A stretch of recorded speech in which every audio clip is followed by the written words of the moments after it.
It's springtime in Texas. The bluebonnets are out, and you should be too. The 83rd Texas State Legislative Session is underway, and important issues impacting the future of nursing practices are being heard. Senate Bill 406 represents a collaborative effort among nursing and medical associations in Texas. Senate Bill 406 is important because it gives greater autonomy to nurse practitioners by increasing their script authority. Let us introduce you to Senate Bill 406 and the issues that it addresses for nurse practitioners. We recommend that you read the bill for yourself before you contact a legislator. It's important that you have a full understanding of the bill as you lobby for it. You can find the bill by going to the Texas Legislature online website provided here. Search for SB 406. The bill was authored by Senator Jane Nelson, the longest-serving chairman of the Health and Human Services Committee. It's important to be familiar with the author of any bill that you intend to advocate for. This research gives you valuable insight to the effort the author took to ensure all stakeholders were represented fairly in the bill. A few key aspects of the bill will be reviewed. First, the bill eliminates the restrictive site-based supervision requirements that nurse practitioners are currently limited by. If Senate Bill 406 is adopted, the physician and nurse practitioner will decide where face-to-face meetings will occur and will indicate this in their prescriptive authority agreement. The prescriptive authority agreement will be standardized with Senate Bill 406 as well. It will identify the types or categories of drugs or devices that can or cannot be prescribed, which maintains current law. What this means is that the supervising physician can no longer implement arbitrary restrictions on what the nurse practitioner can or cannot prescribe. Another key aspect of Senate Bill 406 is that it allows delegated prescriptive authority for Schedule II controlled substances in hospitals and hospice. This increases the nurse practitioner's role in these environments, which are in desperate need of providers. Vast and beautiful, Texas is the second largest state in the nation, home to more than 26.1 million residents. Although we've made great strides over the last 2 decades, a large number of underserved communities leaves Texas falling short in comparison with other states. That's why now more than ever the nursing community needs to come together to raise awareness and support important pieces of legislation like Senate Bill 406 that will give more autonomy to nurse practitioners in Texas. As you can see, much of Texas is considered medically underserved.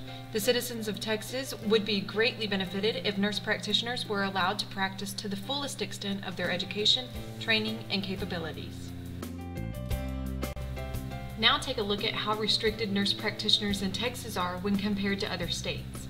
The states in green, such as our neighbors in New Mexico and Arizona, allow their citizens to be served by nurse practitioners who enjoy exercising their full scope of practice.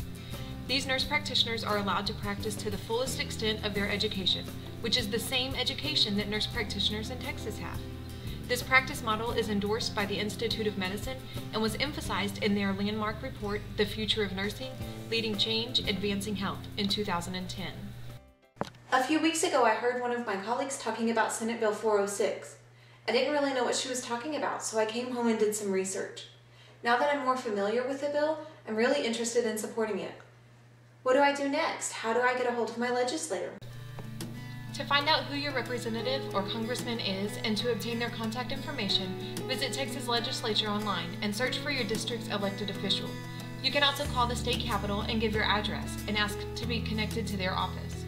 It may seem intimidating, but it's really quite simple. Another way to raise awareness of important nursing issues like Senate Bill 406 is to schedule and attend a meeting or write an email or letter to your local elected official. Here's how. You'll need to schedule an appointment to visit with your legislator. Call the office and ask to speak with somebody who can talk to you about the health policy and legislation. An aide can tell you more about what the official knows and their current position on supporting nurse practitioners' scope of practice. When interacting with an official, whether it is in writing, on the phone, or during a face-to-face meeting, be sure to present yourself as an expert, because you are. Legislators rely on the experience of their constituents to make educated decisions about the bills that they review. Always remember to conclude your communication by thanking them for their time and by offering to be a resource for them for this issue as well as for future health care topics. Another way to get involved is to visit the Capitol. Nursing organizations like TNP encourage members to show their support by being present on days when important healthcare legislation is being heard, like Wednesday, April 24th, when Senate Bill 406 goes before the House Public Health Committee.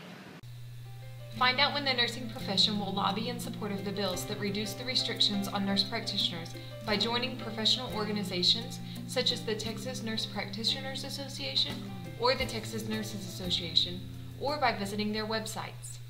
Due to the changing healthcare environment, the nursing community needs to advocate for increased autonomy for nurse practitioners. It is only through written communication and face-to-face meetings with elected officials that these changes will take place. Please advocate for Senate Bill 406 and legislation like it in order to allow the nursing community to serve Texas and its residents more efficiently.